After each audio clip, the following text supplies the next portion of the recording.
ታሪክ ፊልምና ዝጅምር ስሙ ኣብ ዘይፍለጥ ጽዑቕ ጫካ ውሽጢ ክዳውንታ ብደም ዝተጨማለቐ ሓንቲ ጓል ነቲ ጫካ እናቋረፀት ክትከድ እናረአየና እዩ። አንደበት ግና ሓደ ጸሊም ጽላሎት ነቲ እቲ ጫካ ተቋርጽ ዝነበረት ጓል ክሳዳ ብምሕናቕ አንጠልጢሉ ምሰላላ እቲ ጸሊም ጽላሎት አንድሪ ዝብል ስም ደጋጊሙ ክጽውዕ ምስ ጀመረ እታ ጓል ካብ ድቃሳ ብስንባደ ክትበራበር ንርኢ። ነዚ ዘስካሕከ ሕልሚ ትርኢ ዝነበረት ጓል ሞሊና ትበሃል ጽብቕትን ኣብ መወዳእታ 20ታት ዕድመ እትርከብ መንእሰይ እያ። መንበሪኣ ድማ ኣብ ጎረቤት ሃገር ሩስያ ዝኾነት ዩክሬን ምዃኑ ንርዳእ። ሞሊና ምስ ኣፍቃሪያ አንድሬ ኣብ ዩክሬን ኣብ እትርከብ ሓንቲ ንእሽተይ ከተማ ሓደ ኣፓርታማ ተኻርዮም ይነብሩ።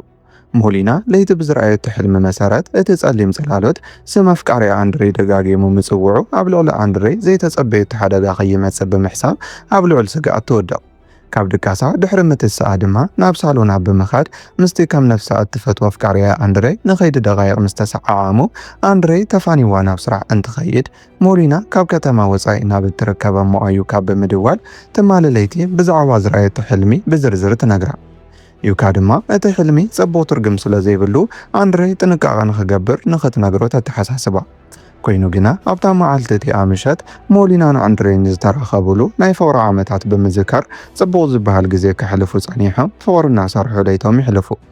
ይኹን እምበር ድሕሪ ውሕዳት መዓልትታት ኣብ መንጎ መንግስትታት ሩስያን ዩክሬንን ብዝተፈጥረ ዘይምርድዳእ ብዘጋጠመ ዘስካሕክሕ ኩናት ሩስያ ንጎረቤታ ዩክሬን ወሪራ ንብዙሓት መናእሰያት ዩክሬን ናብ ቤት ማእሰርቲ ምጉዓዝ ትጅምር።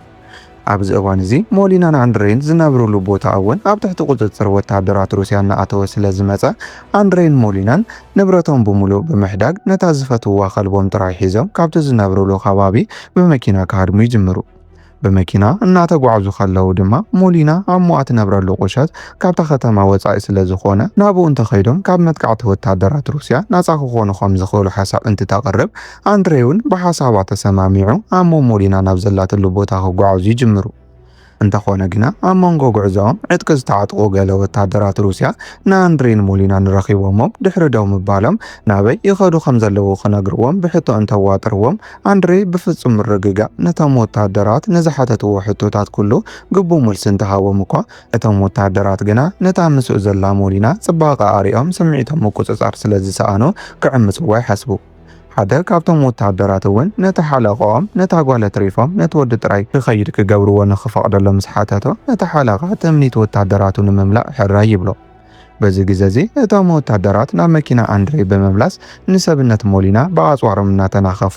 አንድሬ ንዓኣ ገዲፉ ካብቲ ከባቢ ንኽጠፍእ ይነግርዎ። አንድሬ ግና እቲ ኩነታት ካብ ቁፅፅር ወፃኢ ይኸውን ከም ዘሎ ምስ ረኣየ ሓቢእዎ ዝነበረ ሽጉጥ ብምውፃእ ምስቶም ወታደራት ተኽሲ ይገጥም። ንሓደ ካብኣቶም ቀቲሉ ነቲ ካልእ ወታደር ብመኪንኡ ገጩ ኣብ እግሩ ጉድኣት ብምብፅሕ እውን ካብቲ ከባቢ ይሃድም። ድሕሪኡ እቲ ጅግና አንድሬ መኪንኡ ንነዊሕ ሰዓት እናብረረ ድሕሪ ምኻድ ኣሞ ሞሊና ናብ ትነብረሉ ገዛ ምስ በፅሑ ሞሊና ኣብ እዋን ልውውጥ ተኽሲ እታ ብጥይት ዝተሃርመት እትፈትዋ ከልባ ካብ መኪና ውፅኣ ሕክምና ንኽትረክብ ናብ ሞኣ ድሕሪ ምሃባ ናብ መኪና ክትምለስ ከላ አንድሬ እውን ከቢድ ጉድኣት ከም ዝበፅሖ እንትትርኢ ሞሊና ብስንባደ ንአንድሬ ንምሕጋዝ እንተፈተነት እኳ ጉድኣት አንድሬ ግና ከቢድ ስለ ዝነበረ ዓይና እናረኣየ እቲ ኣብ ሕልማ ዝረኣየቶ ጸሊም ጽላሎት ዝመስል መልኣከ ሞት ንነፍሲ አንድሬ ካብዛ ምድሪ ሒዝዋ ይኸይድ። ነዚ ስዒቡ ሞሊና ቅድሚ ኸይዲ ግዜ መልኣከ ሞት ስም ኣፍቃሪኣ እናፀውዓ ክወስዶ ምዃኑ ዝነገራ ነገር ኣብ ጋህዲ ብምፍጻሙ ልባ ተሰይሩ ድምፃ ልዒላ እናበኸየት ተምሲ። ንጽባሒቱ እውን ሬሳ ናይ ኣፍቃሪኣ አንድሬ ንምቕባር ሓፂር ናይ ቀብሪ ስርዓት ድሕሪ ምድላዋ ኣሞኣ ናብ ሞሊና ብምምፃእ ክተጸናንዓ ትፍትን። ሞሊና ግን ኣብዚ ሰዓት እዚ ዘጸናንዓ ዝኾነ ነገር ከም ዘየለ ብምግላጽ እትደልዮ እንኳ ነገር ንአንድሬ ዝቐተሉ እኩያት ናብ ገሃነም ምስዳድ ጥራይ ምዃኑ ገሊጻ ፋሳ ሒዛ ናብ ሓደ ክፍሊ ናይቲ ገዛ ተመርሕ። ድሕሪኡ መንደቕ ናይቲ ክፍሊ ብፋስ ደጋጊማ ብምህራም ምስ ኣፍረሰቶ ኣብ ውሽጡ ካሊእ ዝተሓብአ ክፍሊ ከም ዘሎ ንዕዘብ። ሞሊና እውን ናብቲ ዝተሓብአ ክፍሊ ምስ ኣተወት እቲ ክፍሊ ብዝተፈላለዩ ናይ ጥንቆላን ድግምትታትን ንዋያት ከምኡ እውን ብዝተወልዑ ሽምዓታት ዝተመልአ ምዃኑ እንትንርኢ ሞሊና ናብ ሞኣዩካን ዘርአ መሰረታን ካብቶም ፍሉጣት ናይ ጥንቆላ ጎሳታት ዝመፁ ምዃኖምን ንሳተን ግና ነቲ ናይ ጥንቆላ ዓለም ብምሕዳግ ከም ንቡር ሰብ ምስ ካልእ ማሕበረሰብ ተሓዊሰን ክነብራ ካብ ዝጅምራ ነዊሕ ዓመታት ከም ዘቑፀራ ንርዳእ። ብተወሳኺ ሞሊና እቲ መልኣከ ሞት ነፍሲ ኣፍቃሪኣ ክወስዶ ከሎ ክትርኢ ዝኸኣለት ፍሉይ ዝኾነ ናይ ኣስማት ሓይሊ ስለ ዘለዋ ምዃኑ ንዕዘብ። ድሕሪኡ ሞሊና ናብቲ ክፍሊ ድሕሪ ምእታዋ ኣብ ቅድሚ ሓደ መስትያት ደው ብምባል እቲ ናይ ጥንቆላ ሓይላ ምእንቲ ከይግለጽ ኣብ ኢዳ ተለጢፉ ዝነበረ ውቃጦ ዝመስል ማዕተብ ካብ ስጋኣ ብምብጣስ ንዘመናት ኣብ ውሽጣ ተዓቂቡ ዝነበረ ናይ ኣስማት ሓይሊ ናብ ሰብነታ ትመልሶ። ብኻልእ ወገን ኣብታ መዓልቲ እቲኣ ንኣንድሬ ተኲሶም ዝቐተልዎ ወታደራት ሩስያ ብሓለቆኦም እናተመርሑ ብጌጋ ናብ ገዛ ሓደ ምስኪን ኣረጊት ሰብኣይ እንትኣትዉ እቲ ኣረጊት ሰብ ደው ከብሎም ስለ ዝፈተነ እቶም ወታደራት ብዘይ ዝኾነ ርህራሄ ነቲ ሽማግለ ቀቲሎም ናብ ገዛ ምስ ኣተዉ ኣብቲ ገዛ ነታ ኬቲ ዝተባሃለት ጓል ናይቲ ኣረጊት ሰብ እንትረኽብዋ ኬቲ ነቶም ወታደራት ብምፍራሕ ጎያ ንምምላጥ እንተፈተነት እኳ ሓደ ወታደር ሃሪምዋ ድሕሪ ምውዳቓ ብኻልእ ወታደራት ሒዙ ብዘይ ድሌታ ይዕምፃ። ድሕሪኡ ኣብቲ ገዛ ዝረኸብዎ መግቢ ብምሉኡ ዘሚቶም ምስ ወድኡ ንኬቲ ሒዞማ ካብቲ ገዛ ይወፁ። ኣብ ደገ ኮይኖም ነቶም ዝኣተዉ ወታደራት ይጽበዩ ዝነበሩ ካልኦት ወታደራት ድማ ንናሕሲ ናይቲ ገዛ ከም መዘናግዒ ብምቑፃር ኣብቲ ገዛ ጠያይቲ ብምዝናብ ልክዕ ከም ህፃውንቲ ክፃወቱ ከለዉ ብሽክሌታ ሒዛ ትሓልፍ ዝነበረት ሓንቲ ኣረጊት ሰበይቲ ሪኣቶም ነቶም ወታደራት ሓላዊ ከም ዘይብሎም እንስሳ ዝገብሮም ነገር እንታይ ምዃኑ እንትትሓቶም ካብኣቶም እቲ ሓደ ንመን ተኣማሚና ከም ዝደፈረቶም እናተናገረ ብዘይ ምምታእ ተኲሱ ይቐትላ። ድሕሪዚ እቶም ወታደራት ነታ ኣቐዲሞም ዝዓመፅዋ ኬቲ ሒዞም ካልኦት ወታደራት ናብ ዝሰፍሩሉ ቦታ ብምኽያድ ህያብ ከም ዘምጽእሎም ተዛሪቦም ንኬቲ የርእይዎ። ሞሊና ብወገና ኣብ ገዛ ሞኣ ኮይና ኣፍቃሪያ ኣንድሬ ብመኪና ገጭዎ ንዝነበረ ወታደር ካብታ መኪና ደሙ ብምውሳድ ኣብታ ምሸት እቲኣ ኣብቲ ደም ከቢድ ድግምት እናደገመት እንትተምሲ ኣብቲ ወታደራት ዝሰፈሩሉ ማዓስከር ኣንድሬ ብመኪንኡ ዝገጨዎ ወታደር መንም ብዘይተጸበዮን ካብ ቁፅፅር ወፃኢ ብዝኾነን ኩነታት ብሓይሊ ክስዕል ይጅምር። ካልኦት ወታደራት እንታይ ኮይኑ ከም ዘሎ ቀሪቦም እንትሓተትዎ እኳ እቲ ወታደር ግና ሰዓሉ ቀፂሉ ኣብ መወዳእታ ካብ ጉሮርኡ ፀጉሩን ዝተጠቕለለ ወረቐትን ጎቲቱ ብምውፃእ ብፍርሒ እናተንቀጥቀጠ ነቲ ወረቐት ምስ ረኣዮ ኣብቲ ወረቐት እዚ ጫካ መቃብርኩም ክኸውን እዩ ዝብል መልእኽቲ ተጻሒፉ ምህላው ንሱን እቶም ካልኦት ወታደራት ድሕረ መንባቦም እቲ ወታደር ሰዓሉ ብምቕፃል ካብ ዓይኑን ኣፍንጭኡን ብዙሕ ደም ፈሲስዎ ኣብ ዘለዎ እንትሞት እቲ ሓለቓ እቶም ወታደራት ነዚ ነገር እንተረኣየ እኳ ብጥንቆላን ኣስማትን ዘይኣምን ስለ ዝነበረ ነቲ ፍጻመ ወታደራት ጸላኢ ኮነ ኢሎም ዝገበርዎ ምዃኑ ብምእማን ነታ ኬቲ ዝተባሃለት ጓል ኣብ መንገዲ ገዲፎማ ናብ ካልእ ቦታ ከይዶም ካምፕ ክተኽሉ ንወታደራቱ ይእዝዞም። እቶም ወታደራት እውን ከም ዝተኣዘዝዎ ንኬቲ ኣብ ሓደ መንገዲ ደርብዮማ ምስ ከዱ ድሕሪ ውሕድ ደቓይቕ ሞሊና ብመኪና ናብ ኬቲ ብምምጻእ እቶም ወታደራት ንዝገበርዎ ነገር ብምሉኡ ግቡእ ዋጋኦም ክትህቦም ምዃና ቃል ኣትያትላ ኣብታ መዓልቲ እቲኣ ምሸት ንኬቲ ብመጀመርያ ዝዓመፀ ወታደር ሽንቱ ፀቒጡ ብፃዕሪ ድሕሪ ምሻኑ ናብ ታሕቲ ምስ ጠመተ እቲ ዝሻኖ ዝረግአ ደም ምዃኑ ዝተውዒሉ ኣብ ፍጹም ረዓዲ ኣቱ። ኣብ ተመሳሳሊ ሰዓት ካብቲ ወታደራዊ ካምፕ ቁሩብ ርሕቕ ኢሎም ክልተ ወታደራት ኣብ ጫካ እናተዘዋወሩ መግቢ ክደልዩ ከለዉ ድማ ሞሊና ንሓደ ካብቶም ወታደራት ብናይ ኣስማት ሓይለ ደንዚዛ ብምውዳቕ ክትቀትሎም ክትብል እቲ ወታደር ምስ ሰበይቱን ውላዱን ዝተሰኣሉ ስእሊ ሪኣ ንዕኡ ካብ ምቕታል ትቁጠብ። ይኹን እምበር ኣብቲ ጫካ ይዘዋወር ንዝነበረ ካልእ ወታደር ብዘይሓሰቦ ኩነታት ናብኣ ከም ዝመጽእ ብምግባር ናብ መፈንጥራ ትእትዎ። ንጽባሒቱ ድማ እቲ መራሒኦምን ካልኦት ወታደራትን ኣብ ጫካ እናተዘዋወሩን ከለዉ ሞሊና ትማለም መፈንጥራ ዝእተወቶ ወታደር ኣፉ ተሰፊዩ ከምኡ እውን ኣእዳዉ ተኣሲሩ ኣብ ሓደ ኦም ተንጠልጢሉ እንትረኽብዎ ነዚ ዝረኣየ ሓደ ወታደር ነቲ ብፅሕዩ ካብ ዝተኣስረሉ ንምፍታሕ ናብኡ ምስ ጎየየ ኣብቲ ወታደር ተፃዊዱ ንዝነበረ ናይ ነታጊ ገመድ ብእግሩ ብምብጣሱ እቲ ኣብ ኦም ዝተኣስረ ወታደር ተበታቲኑ ይሞት።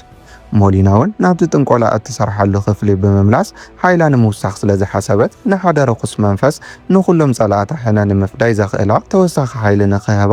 ኣብ ክንድኡ ድማ ሕነ ኣፈድያ ምስ ወድአት እቲ መንፈስ ነፍሳ ክወስዶ ብምስምማዕ ነቲ ርኩስ መንፈስ ናብ ውሽጣ ትእትዎ። ነዚ ዝረኣየታ ሞዩካ ግና ብተግባር ሞሊና ብምስንባድ ነዚ ስጉምታ ሕጂ ደው ክተብሎ እንተጠንቀቐታ እኳ ሞሊና ግና ናብ ሞዋ ፈጺማ ከይሰምዕታ ትተርፍ።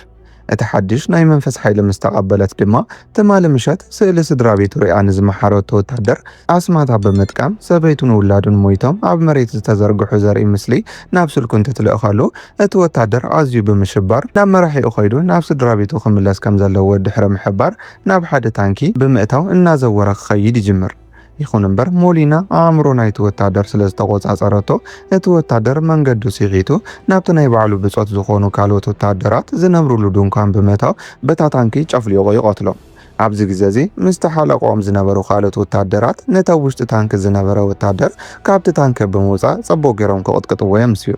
ንጽባሒቱ ንግሆ ግና እቲ ሓለቓን ካልኦት ወታደራት ሩስያን ዝሰፈሩሉ ቦታ ብሰራዊት ዩክሬን መጥቃዕቲ ስለ ዝተኻፍተሉ መብዛሕትኦም ወታደራት ኣብ ጫካ ተበታቲኖም እንትጠፍኡ ነታ ብሽክሌታ ሒዛ ትኸይድ ዝነበረት ኣረጊት ሰበይቲ ተኪሱ ዝቐተላ ወታደር መንፈስ ናይታ ዝቐተላ ሰበይቲ ብምርኣዩ ልክዕ ከም ውዕቡድ ገይርዎ ኣብቲ ጫካ ክጎይ ጸኒሑ ኣብ ሓደ ቦታ እንትወድቕ ሞሊና መጀመርያ ብምስሊ ናይቲ ወታደር ሓለቓ ተመሲላ ድሕራይ ድማ በታ ዋና ብሽክሌታ ኣረጊት ሰበይቲ ተመሲላ ነቲ ወታደር ክተሳቀዮ ጸኒሓ ልቡ ጎቲታ ብምውጻእ ተቐትሎ።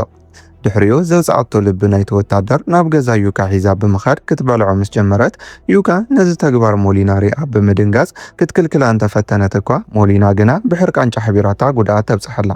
ምስ መሸ እውን እቶም ወታደራት ካብ ዝተበታተንሉ ተኣኪቦም ዳግማይ ኣብ ሓደ ቦታ ምስ ሰፈሩ ናብ ካምፕ ናይቶም ወታደራት ብምኻድ ጽባሕ ኩሎም ከም ዝጸንቱ መረጋገፂ ትህቦም እሞ ካብ ቅድሚኦም ትስወር። ንጽባሒቱ እቲ ሓለቓን ወታደራቶም ብዘጋጥሞም ዘሎ ነገር ኣብ ውሽጢ ልዑል ፍርሒ ኮይኖም ኣብ ጫካ እናተንቀሳቐሱ ከለዉ ትማሊ ምሸት ምስኣቶም ካብ ዝነበሩ ወታደራት ገሊኦም ተቐቲሎምን ስጉኦም ተቆራሪጹን ኣብኦም ተንጠልጢሎም እንትረኽብዎም ሓደ ወታደር ብልዑል ፍርሒ ንርእሱ ክቐትል ከሎ እቶም ካልኦት ድማ ንሞሊና ሃዲኖም ክቐትልዋ ይውስኑ። ኣብ መንጎ ዝግና እቲ ቅድሚ ኸይዲ መዓልትታት ደም ዝሸነ ወታደር ሽንቱ ንምሻን ብልዕቱ ምስ ኣውፅአ ብልዕቱ ናብ ዘስካሕ ዓሸር ከም ዝተቐየረ እንትርኢ እዚ ዝኸውን ዘሎ ነታ ኬቲ ዝተባህለት ጓል ብምዕማፁ ምዃኑ ብምጥርጣር ንኬቲ ንምቕታል ናብ ገዛ ይኸይድ። እንተኾነ ግና ናብ ገዛ ኬቲ ምስ በጽሐ ኣብ ብልዕቱ ቃንዛ ተሰሚዕዎ ወዲቑ ክዕገርግር ምስ ጀመረ ኬቲ ብፋስ ርእሱ ብምፍላጽ ሕንያ እንትትፈዲ ኣብታ መዓልቲ እቲኣ ንሞሊና ንምቕታል ኣብ ጫካ ካብ ዝተዋፈሩ ወታደራት እቶም ክልተም ሞሊና ብዝለኣኸቶም መናፍስቲ ኣቢሎም ልክዕ ከም ዕቡዳት ኮይኖም ነንሕድሕዶም ብምትኹኻስ ክከታተሉ ከለዉ እቲ ሓለቓን ውሕዳት ወታደራትን ግና ነቲ ሞሊና ጥንቆላ እትሰርሓሉ ገዛ ረኺቦም ምስ ሞሊና ውግእ እንትጅምሩ ሞሊና ካብ ባህረሰብ ወፂኣ ናብ ኣራዊትነት ተቐይራ ስለ ዝነበረ ብነዋዊ ሓጽፋራን ብናይ ኣስማት ሓይላን ተጠቒማ ነቶም ወታደራት ምስ ኣጽነተቶም እቲ ሓለቓ ወታደራት ጥራይ ብሂወት ይተርፍ። ሞሊና ድማ ንዕኡ ንምቕታል ድልውቲ ኣብ ዝኾነትሉ ሰዓት ዩካ መጺኣ ሞሊና ነቲ ሓለቓ እትቐትለቶ ኮይና ነቲ ውዕል ዝወዓለትሉ መንፈስ ነፍሳ ክሳብ መወዳእታ ናቱ ከም ዝገብሮ ብምግላጽ ነቲ ሓለቓ ንኸይትቐትሎ ተተሓሳስባ። ሞሊና ግን ብዘይ ኣፍቃሪኣ ኣንድሬ ብሂወት ክትነብር ከም ዘይትደሊ ንዩካ እንተገለጸትላ እኳ ዩካ ግና ኣንድሬ እንተሞተ እኳ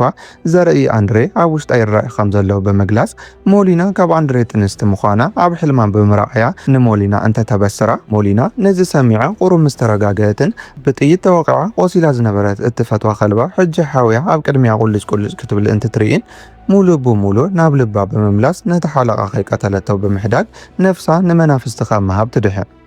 እዚ ኮይኑ ድሕሪ ውሕዳት መዓልትታት ድማ እቲ ሓለቓ ኣብ ዝሓለፉ መዓልትታት ዘጋጠመ ኩነታት ኣእምሮኡ ክቕበሎ ስለ ዘይከኣለ ፍጹም ናብ ዕብዳን ከም ዘምርሐን ብወታደራት ሩስያ ተረኺቡ ከም ዝተወስደን ንዕዘብ። ታሪክ ፊልምና እውን ድሕሪ ከይዲ ኣዋርሕ ሞሊና ንኣንድሬ ዝመስል ጽቡቕ ቆልዓ ብሰላም ተገላጊላ ምስቲ ንእሽተይ ውላዳ ሰላማዊ ህይወት ክትነብር ጀሚራ እናርአየና ይብቅዕ። ክቡራት ተዓዘብትና ናይ ሎሚ ፊልምና ነዚኣ ትመስል ነይራ። ቀጻሊ ብኻልእ ናይ ፊልም ታሪክ ክሳብ ንራኸብ ጻዕርና ሪኢኹም ንቪድዮና ላይክ ንቻናልና ድማ ሰብስክራይብ ብምግባር ድጋፍኩም ኣህተሪና ብኽብሪ ንላቦ። ሰላም ቅና።